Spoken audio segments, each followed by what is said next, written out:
I'm Jeff Asher, and this is the Jeff-alytics podcast. Crime data is supposed to tell us what is happening in the country, but it can't always speak for itself. Data moves through institutions, through the media, and through politics before it reaches the public. And when trust in all three of those things starts to break down, even the clearest numbers can become part of the fight over what is actually going on. That's what makes this conversation with Ken Dilanian so important. Ken is the Justice and Intelligence Correspondent for MSNOW and has covered the Department of Justice and the intelligence community for nearly 2 decades at outlets like USA Today, the LA Times, Associated Press, and NBC News. Through these roles, Ken has had a front row seat to a rapidly changing federal government. In this episode, we talk about what it means to cover crime and justice right now, when official channels matter less, insiders are more willing to talk but are more exposed when they do, and the same data can be treated as truth or fiction depending on the speaker. We also get into the tension inside the FBI, where important work like crime data collection is improving, even as the institution itself is under strain. This episode is not just about crime numbers, it's about who gets to shape the story those numbers tell. My guest today is the great Ken Dilanian. Ken, thanks so much for joining the program. Jeff, I couldn't say no to you. Great to be with you. Thank you. All right. Every guest has to start off the show with a compliment to me, and then we can, sort of get another business. So I appreciate that. Ken, just regular question for every guest. What is your background? What brings you here today to talk about crime and criminal justice and all that good stuff? Well, so I cover the Justice Department and the FBI and legal issues and justice issues for MSNOW, which is formerly MSNBC.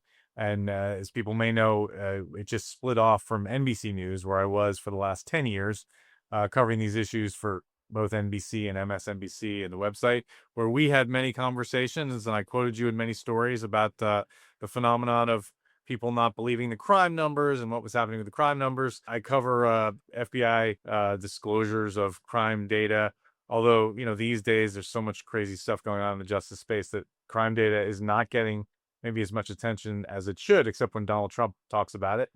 So we can talk more about that. But I've been in television about 10 years. And before that, I was a newspaper reporter for around 20 plus. I've always been a journalist, graduating from college, graduated from Williams College in Massachusetts, grew up in Massachusetts. Now, for the last 20 years, have been living in Washington, D.C. What is it like being a national reporter in 2026? It's not necessarily very pleasant. It's stressful. Covering this administration, particularly in this space, the justice and FBI space, every day is a new thing that we've never seen before. And usually it's bad, or at least in the view of our sources and our viewers, it's bad. Because this president is doing things that no president has ever done in terms of compromising the independence of the FBI and the Justice Department. People are being fired all the time. Good civil servants that have been working at the FBI for decades have been walked out the door. As as a national reporter, you're cognizant of dangers that you never before feared. We saw the FBI actually, conduct a raid and snatch the phones and electronic devices of a Washington Post reporter. That was a very, very sobering moment for all of us who do this work, because we're all talking to confidential sources. That's the way we get most of our information. And we're very concerned about what the government is trying to do to ferret that out, figure out who we're talking to. The old rules are out the window. The Justice Department used to have rules about the way they obtain information from journalists in a criminal investigation. That we don't have those protections anymore. So it's pretty stressful time, actually.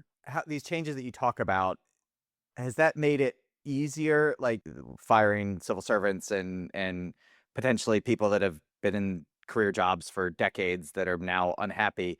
I think thinking about this as like a former spook, that that would be good for work, that makes it easier to find people to talk about. Is that sort of environment, is that the case with you, or is that something that people are afraid to talk and it's made it harder for you? As a former spook, that's a very perceptive observation. You're right. When people are unhappy, it's a source-rich environment in that sense. So yes, I mean, this is complicated. There's a couple answers, but the answer to your fundamental question is yes. People, particularly inside these agencies, are talking to us as they never would before, because they feel under siege. In a normal administration, the last administration, or in the George Bush administration, there was no incentive for an FBI agent to violate the rules and talk to a reporter. Why would they do that? I mean, everything was going fine as far as they were concerned. They were allowed to do their jobs. Now we're in a situation where every day they're bombarded with absurd orders and things that really cause them stress and discomfort, and some small percentage of them are willing to take a risk and talk about it, and if not talk directly to us, at least talk to their friends who are out, who then talk to us. So that's happening to a greater degree than ever before. But there's also this phenomenon of former officials afraid to be quoted by name, almost anyone really afraid to be quoted by name, criticizing this administration because they're afraid of the potential retaliation. If they have any affiliation with a company that has government contracts or can in any way be hurt by Donald Trump, and so that's become it's more difficult to get people to say anything on the record. And we don't want to be fueled entirely by anonymous sources, and anonymous sources are important, but we want people to talk on the record so that our viewers and readers and can have confidence that what we're getting is accurate and on the level. People are very suspicious of anonymous sources often, so that's kind of the situation. Can you sort of catalog how your job has changed in, say, the last 2 or 3 years? I know obviously you're at a different network and Yeah. and there's a lot of differences there, but are there other sort of more fundamental ways that just being a reporter, a national reporter in 2026 is different from being a reporter in 2024 or 2023? Yeah, and also different from being one in 18 or 19 in the first Trump administration. This administration works as never before. None in even the first Trump administration fundamentally different from this administration. So, in the first Trump administration or the Biden administration, you covering the Justice Department and the FBI, you dealt with career officials, career public affairs people, and others who you had a fundamental relationship with, and you could be sure that you were getting, for the most part, you there was a relationship of trust, and you could go to them and expect to get straight information, and you spent time cultivating these people because it was important. This Trump administration has no interest in engaging with the media in a normal way, except if they're playing defense on a story that potentially might embarrass one of their principals. And so, and the only people that seem to know anything at these agencies are the political appointees. The career public affairs folks, to the extent that they still have their jobs, are completely in the dark. So they really can't help with anything. The reporting on these agencies has become fundamentally much more of a you going out and finding people willing to talk to you, either inside or outside, anonymously, who know things, and getting things through official channels, or even trying to reach out and say, hey, this is a story that's in both of our interests. Can you give us access to this case or this investigation, because it'll help you and it'll help us? That's completely out the window. So that doesn't exist anymore. And so it's more of guerrilla journalism, where you're really trying to find people to tell you things that the Trump administration doesn't want you to know. That's generally what I do most of my days. So I want to take a trip down memory lane. In 2023, late 2023, you wrote an article. Most people think the U.S. crime rate is rising. They're wrong.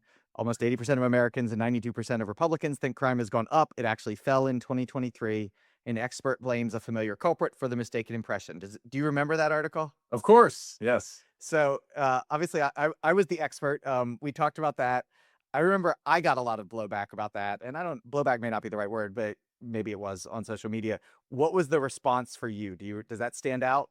Sadly, the response broke down partisan lines, because at the time it was large, vast majorities of Republicans were unwilling to believe that crime was going down. And now, of course, as you know well, you probably taught me this, that if you look at Gallup polls going back to the 90s, in most of those polls, majorities of Americans believed that there was more crime this year than there was last year. There's that perception has always been with us, and it's fueled by local news and other things that we can talk about. But particularly in the Trump era, there was, among Republicans, when the Biden administration was in power, they just did not want to believe that crime was going down, and they actively disputed it and through the election. And it's remarkable to see now Donald Trump and his allies and Kash Patel embracing the lowest murder rate in modern history and trying to take credit for it, when they used the same data, or they argued that the same data was corrupt and flawed, when they were not in power. Speaking of that, I have a quote from Ann Coulter from June of 2024, who says, "But now some genius, Jeff Asher, has come along and treated these same FBI reports as if they're Talmud and announced that crime under Biden is at a 50-year low. You'll see that claim everywhere: Pointer, Newsweek, ABC News, White House press releases and so on, but his entire analysis is based on faulty data. Are you surprised? I mean, now reading that, it's like a year and a half ago, but it feels like it was written in a different century. Are you surprised to see how quickly that narrative has shifted? And the most recent Gallup poll was the first time since I think 2003 that a majority of Americans said that crime was falling, largely because that 90% of Republicans turned into 55% of Republicans. Are you surprised to see this, or is that sort of now it's falling under their watch? That's to be expected. I'm not surprised at all. I'm sure you're not surprised either. I think we both predicted that this would happen. And it's because the reality of crime and the statistics of crime have become like every other thing in our politics, right? There's no truth anymore that people agree on. There's the sort of Fox News, right-wing media, MAGA world truth. And then there's this left-wing truth, and there's a group of people in the middle trying to actually, I mean, you always sort of try to explain to people that yes, there were flaws in the FBI data. No one's suggesting it's perfect. There's problems. You were always really good about that, and that nuance gets completely lost in this debate, right? And so no, I'm not surprised at all. And be interesting to know what remember they would cite the victim survey all the time as a way to refute the FBI data. I haven't looked at that lately. I'm sure you have. Like, be interesting to see whether those numbers are moving as well. So the 2024 survey that they did showed, again, sort of similar trends, but they changed up their sample methodology for like the first time in 20 years. And so it's not inherently comparable to previous years. So it's like it shows similar trends, but it's hard to necessarily know what to believe in. Of course, people took it and applied it to their own thought process. Do you think that this change is entirely because of partisanship, or is this something where having better data, to the current administration's credit, they're talking about it a lot more, it feels like, than the Biden administration talked about it, even though in theory they could have talked about it more. Do you think they're just better communicators and it's just partisanship, or could there be something else at play that just people are legitimately believing good news? I think, yeah, it's complicated. It's nuanced. I think there's a lag, right? And so the post-COVID hangover, people were really seared by the post-COVID explosion of certain categories of crime, and it took a while for them to catch up with the reality that violent crime was going down. And I'm sure, I'm not a statistician, but I'm sure that's a phenomenon. Like, it takes a while for the reality to sink in, and it's now clearly sinking in because it's so profoundly obvious in big cities, for example, or metro areas where we are, that violent crime is going down. And yes, you're absolutely right. The other thing is the Trump people make a point of emphasizing this. In fact, Kash Patel, one of his top priorities was steering the FBI to become a violent crime fighting organization instead of the things it normally does, like counterterrorism and public corruption and white collar fraud, those and counterintelligence and so yes, and he's constantly putting out news releases and having news conferences, and so is the Attorney General, and talking about violent crime takedowns and putting out these statistics that you have no idea where they came from about arrests in this category have surged 30% and things like that. So yeah, I think and that goes to their base, and so that reinforces among their base. It gets them to believe even more so that crime is down. I mean, I'll credit him, even when in the summer when the president was talking about how crime was surging and we needed to send the National Guard everywhere because crime was out of control. Kash Patel went on Joe Rogan's program and was talking about we were showing a 20% drop, and he starts talking about how the FBI data is showing a 20% drop, and not quite the attribution that was appropriate, but like he has long talked about like the reality is the reality, even before, when that was not necessarily the popular approach. I know that. That's good. I mean, it was very interesting. And Dan Bongino, I think I pronounced his last name right. Yeah. He also like was out there talking about this as a talking point early last year. So, and again, claiming credit, like you said, but that I thought was an interesting dichotomy there. Eventually, we're going to see crime go up, and this sort of downward trend is going to stop at some point. And is there a responsible way that you think for the media to talk about this? If after several years of historic declines to historic lows, we stop seeing those historic declines and we maybe start to see increases, even if it's not like 2020 where you have this enormous surge? Yeah, well, I think it's always incumbent on those of us reporting on crime stats and crime numbers to put it in historical context, right? The slight increase of the moment is not as important as where we are compared to 10 years ago, compared to the historic highs of the 90s or whatever. So, yeah, I mean, if it goes up slightly, but it's still at relative historic lows, that's important to point out, to do it responsibly while still exploring. There may be certain categories, like, for a while, retail theft arguably was this huge thing, and or carjacking. So there might be micro stories there, but the larger story is that America is much less violent than it used to be, which is you kind of still have to keep emphasizing that until the day that it's not true anymore. I'm sure you've had stories where you're covering them and the sort of public conversation outruns the facts about the story. And, you're getting quote tweeted and people are talking about this story and it's either outdated points or incorrect points. Are there things that in certain stories that point to you that, like, I need to cover this for my job, but there's a strong risk that people are going to take this the wrong direction? And do you have strategies for sort of addressing these issues if you see them in advance? That's hard to answer. Or do you not care that the story is the story and you got? Yeah, I don't really. Yeah, I mean, honestly, that I try to just take what's in front of me and do the best journalism that we can do and be as fair and as balanced as we can. I mean, we're in a climate, particularly working at MSNOW, which has at least in the primetime hours, has a sort of a leftward slant, and has a certain identity. There, like in the Biden administration, there were certain stories that you, as a journalist, you need to cover, like the Hunter Biden scandals that, maybe the hosts of our primetime programs weren't as interested in covering, but, and you realize that you have to treat those stories with care and take the same kind of approach as you would any other story. So you think about it that way. Do you have any suggestions for?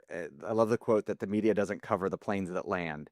It's really hard to cover crime that doesn't happen. You can't write a report about how there were no robberies last week or you went 2 weeks without a shoplifting. Right. Do you have any suggestions for how to sort of overcome this? There's not going to be a story if there's no thing that happens. Well, the way to do that is to go out with the cops. That's how I would try to tell that story. Either, ride-alongs, and we did that in Detroit during the election as a way of trying to illustrate the fact that, crime in Detroit had plummeted. In fact, I think you recommended Detroit as one of the places we should go to tell that story, and it was great. And we talked to the chief. We went into the ops center, but that was more of a way to say, hey, this stuff that Trump and Republicans are saying just isn't true, and here we are in a big city. But you could still use that same strategy to go out and figure out what's working too, and why. Because the question of why, I know, is hotly debated among criminologists, and so to the extent that you can go out and try to explore the whys of why we're a less violent society right now, even though wealth inequality has exploded and grinding poverty arguably is in some pockets of America is as painful as ever, and single parenthood and all these factors that people think contributes to crime, and it hasn't gotten any better. So what's going on? That's an interesting question to pursue, as a way of also reporting this sort of the good news. Kind of thinking about the future of this conversation and communicating all of this stuff and everything that's happening. I'm just curious, what are your thoughts on the changing media landscape? So, I mean, the last few weeks we've had the Paramount purchasing Warner Brothers. You have the Washington Post just firing everybody. I think massive changes that are obviously bad for journalism. Do you have just sort of overarching thoughts on where this is going? I wish I knew where it was going. I'm generally very sad about the way this landscape is evolving. I mean, I grew up sort of in the shadow of Watergate, and I'm old enough to remember sitting down to watch the evening news, and there was majority of Americans got their news from specific places, and we all sort of agreed on the facts. We may have disagreed about policies and approaches, but we all had the same truth, and that has gradually eroded, and now we're in a situation where we don't have that. So Nixon would survive Watergate today. Clearly, Watergate was the reason that a whole generation of people got into journalism, right? To do investigative reporting, to hold the powerful to account. There's less of that happening now because of the media landscape and the financial situation and the decline of local newspapers. That's a sad thing. At the same time, there's a new way to reach a lot of people through what we call vertical video, or TikToks and Instagram and all that stuff, which I'm doing. We're all doing. Networks like mine haven't figured out how to monetize it yet, but that seems to be the future. Everybody's a journalist now. I don't know Yeah. what the implication of that is, though. And like, I have teenage sons, and I just wonder how they figure out what's true. And they've grown up with a lot of advantages, and they're pretty media literate. But every once in a while, they'll come to me with the most bizarre question because of something they saw in some video somewhere. I'm like, how can you even think that that's possibly true? And that's what worries me about the situation that we're in right now. The fundamental economics of journalism obviously have completely shifted. So the New York Times, which we all look to as sort of our greatest national journalism engine, is basically afloat on Wordle and lifestyle brand stuff that's subsidizing the journalism. The Post couldn't figure that out, so they're going down the tubes. And fewer and fewer people are watching network and cable news. So it's all in flux right now. Are there advantages to this that like it sort of democratizes? I mean, there's obviously disadvantages to it. It democratizes misinformation, but does it democratize information, make it easier? You don't necessarily, you see, the people that you love that, okay, my favorite Nationals reporter, Mark Zimmerman, got laid off and now he's got a Substack. And do you see other advantages, or is it just like this is No, terrifying? And no, you're right. There's two advantages in what you just described. One, it's a lot easier to do good journalism and accurate journalism in the world of the internet and AI. I mean, I'm old enough. I started my career before the internet. I had to drive around with maps and look at, go to the library and look at and use reverse phone directories and things like that. Information is at our fingertips now, and AI has just put that on steroids. I mean, I use AI all the time to sum up what are the last 6 Supreme Court cases on X, Y, or Z. I mean, it's all there, so we can do a better job providing people richer information more quickly. And then the other thing that technology does is, you're right, it empowers people to break away from these legacy platforms. And not only is Mark Zimmerman on Substack, but the Baltimore Banner is hiring a bunch of Washington Post reporters, and the New York Times is going to do some Washington sports coverage. So there's ways that, and there's all these new entities that have sprung up. So that's good. I just worry, journalism in some cases needs to be done at scale. You need big organizations, right? You're willing to invest resources and go places where onesies and twosies can't go.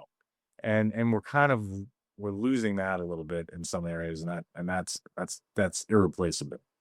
I saw someone talking about just the importance of lawyers, that you need a news organization with lawyers that don't mind getting sued and could Yeah. countersue. And I mean, well, yeah, in this environment, these folks that we're covering are very litigious. And, if you're just out there on your own with a Substack, I don't know how you deal with that. you mentioned like the TikTok and short form video. I have not had any success at any of this. Do you have ideas for like transitioning from that Twitter, Blue Sky, LinkedIn, even very comfortable on the text-based platforms? I'm not comfortable recording video of myself. It's just not second nature. It's not natural to me. Do you do that? Is there any Yes, advice I do. And for you aspiring should be TikTok star?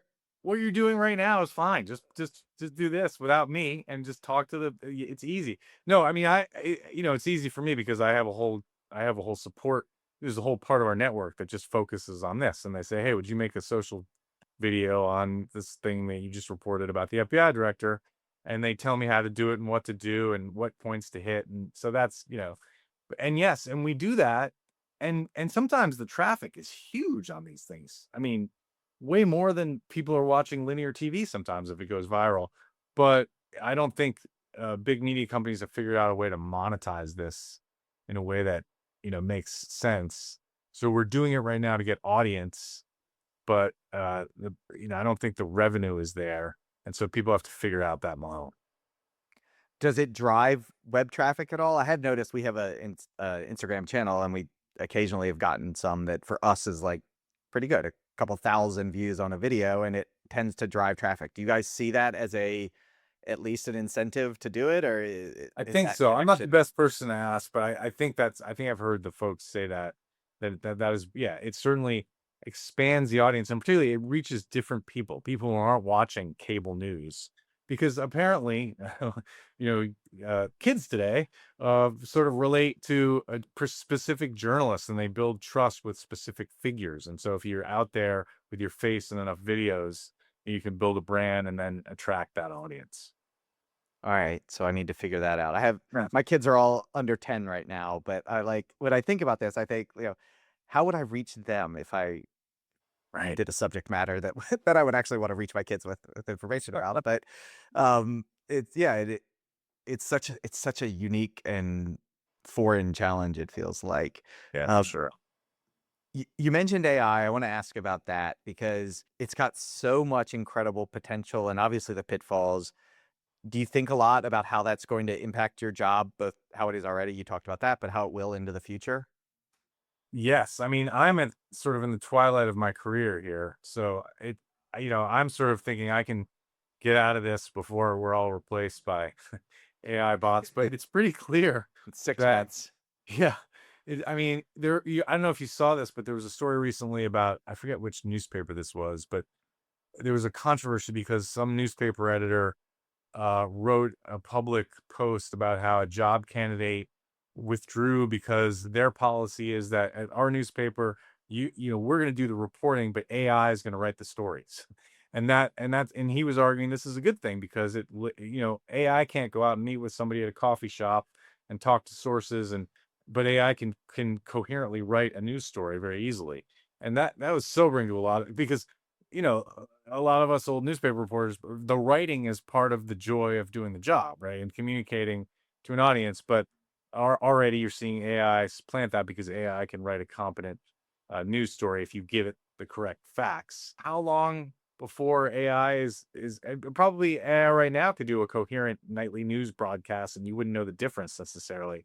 Yeah, it's a brave new world. And the ability of these engines to sort of gather and process information at the speed of light is just incredible. I'm just finding it's so empowering. Obviously, you have to check everything and make sure you're not the victim of a hallucination, but I find that less and less to be a problem.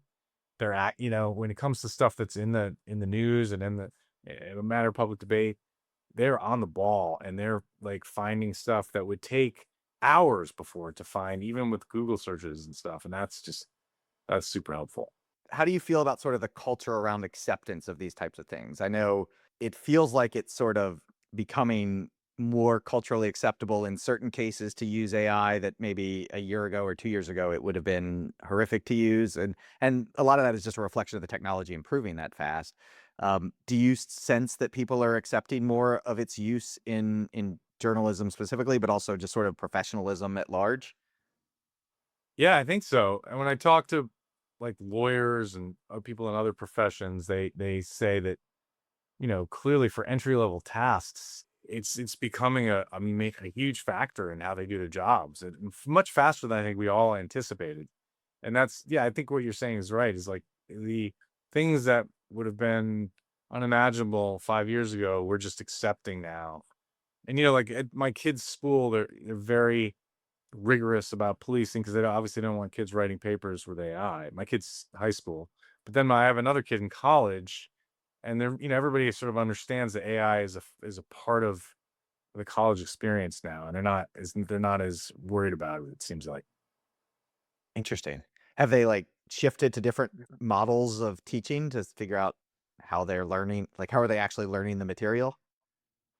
I think so, but I'm not. I don't have the details on that. Sure. So I wanna turn to the future of the Trump administration. Do you have a sense for how things may play out over the last 3 years of this administration? Is this something where you've sort of we've had the high watermark and a lot of these sort of powers are gonna start to shift as things turn to the future? Things are definitely going to shift. Obviously, if the Democrats, as we all expect, at least take the House in the midterms, but I don't think they're going to shift as much as some people think because most of what Trump has been doing is through executive power, or at least his vision of a vastly expanded executive power wielded in a way that no president previously has wielded it. And what we've learned is that if you're willing to do things that we used to think was illegal, like firing civil servants willy nilly, all these FBI people have been fired. All my sources say, oh, they're all going to get their jobs back. They're going to get a check too.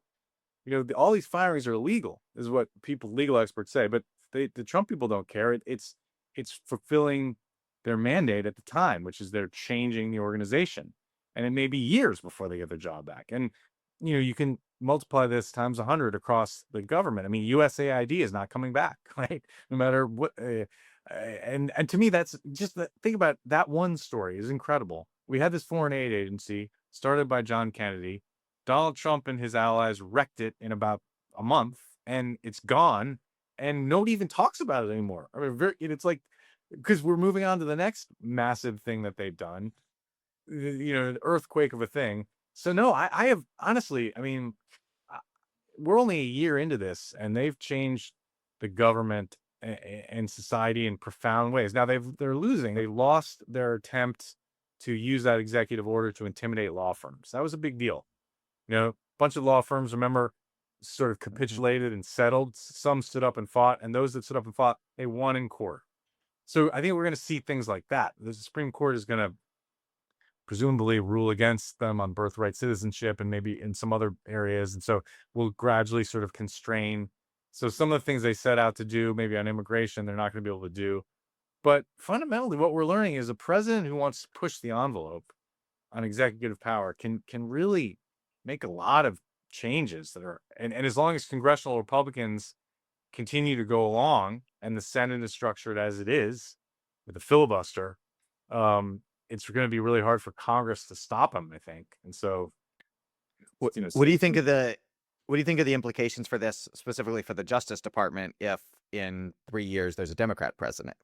Well, that's an interesting question. Whoever that Democratic president is, and will be faced with the task of trying to rebuild something that's fundamentally been, in the view of some of my sources, wrecked. I mean, the DOJ and the FBI have been hollowed out.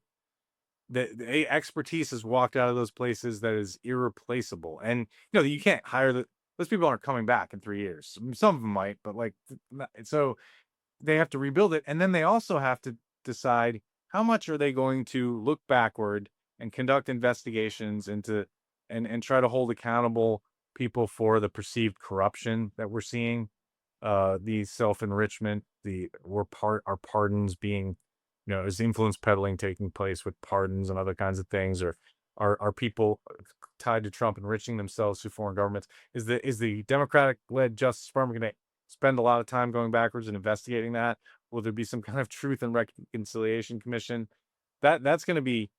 That's a really interesting question, but it's going to take people. My sources tell me it's going to take years to rebuild what's been lost at the FBI and the Justice Department. And, will people ever look at them the same way? Because norms have been shattered. 50-year norms, post-Watergate norms have been shattered. It's hard to put that genie back in the bottle.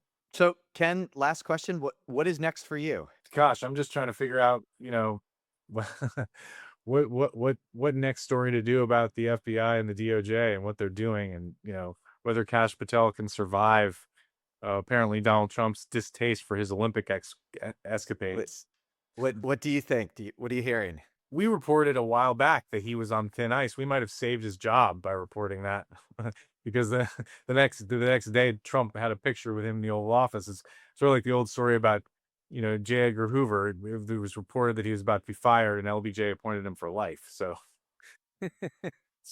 but I think because of some of the ways he's doing business and jetting around the country on taxpayer dime and self-aggrandizing, he risks alienating Trump, and so he may not be around for the full term. And I'm actually digging into the pardons, because I feel like Trump's use of the pardon power and clemency power has been absolutely extraordinary, and each one is more bizarre and notable than the last, and it's like a one-day story, and then people forget about it. So I'm trying to go back and revisit some of these extraordinary pardons, whether it's the president of Honduras, who was convicted of drug trafficking and sentenced to 40 years in prison, or the various fraudsters and corrupt politicians that he's let out, none of whom would have been eligible for clemency in any previous administration. None of it went through the normal process. A lot of times people had lawyers or lobbyists with close ties to the administration. So I think there's a lot to look at there. And I should ask, you're talking about the FBI director kind of brought to mind this idea.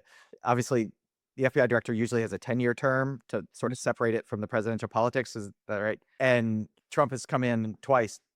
Didn't fire the previous FBI director, but he resigned immediately or before Trump took office. So is there a way to get back to that norm? Or have we attached the FBI director now to a presidency, which is not what's supposed to be the case? Right. I mean, what we have for now, I wonder if Congress can sort of strengthen that 10-year term, make it mandatory, or, I mean, you can't really make it mandatory because it's part of the executive branch, but if there's a way to sort of reinforce that, no doubt if there's a Democrat, you know, as the next president, he or she will try to pick somebody that's palatable to most Americans with the idea of leaving them in for 10 years to try to restore that norm. But, I think right now it's on thin ice. Yeah. Interesting times to be covering the Justice Department. Indeed. Well, let's talk for the next crime numbers and figure out what's happening with those.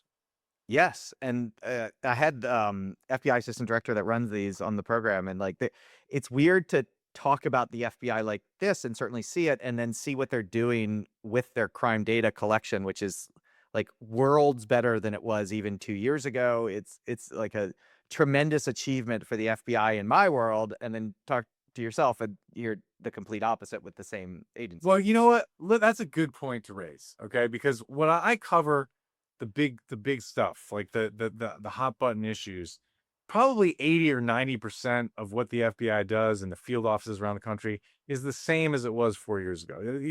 You prosecuting a low-level drug dealer or putting out crime numbers, there's still career civil servants doing good work and trying to do the best they can. It's just that, well, a lot of them have been sort of assigned to do immigration duties, and so that pulls them off other duties. But there's still a lot good that's happening. It doesn't get attention because this other stuff gets a lot of attention. So if they're doing better on crime numbers, that's great news. Yeah, it's absolutely great news. It's interesting just to hear that dichotomy of what's going right and what's not. And I guess hopefully the crime stats stays out of the sort of politicization of other aspects of the Justice Department. Well, Jeff, as long as they're going well and doing and making a good showing for the Trump administration, the mandate will be collect as much accurate information as you can. So now we got to make sure that it doesn't go up. All right. Yeah. Ken, thank you so much for coming on. This has been great. I really appreciate it. Great to be with you, Jeff. Thanks a lot. Thanks for having me. Thanks for listening to the Jeff-alytics podcast. Be sure to subscribe, and to learn more, head on over to ahdatalytics.com for more information and previous episodes. If you like what you heard, please leave a glowing review, which will help others to discover the show. Until next time, I'm Jeff Asher.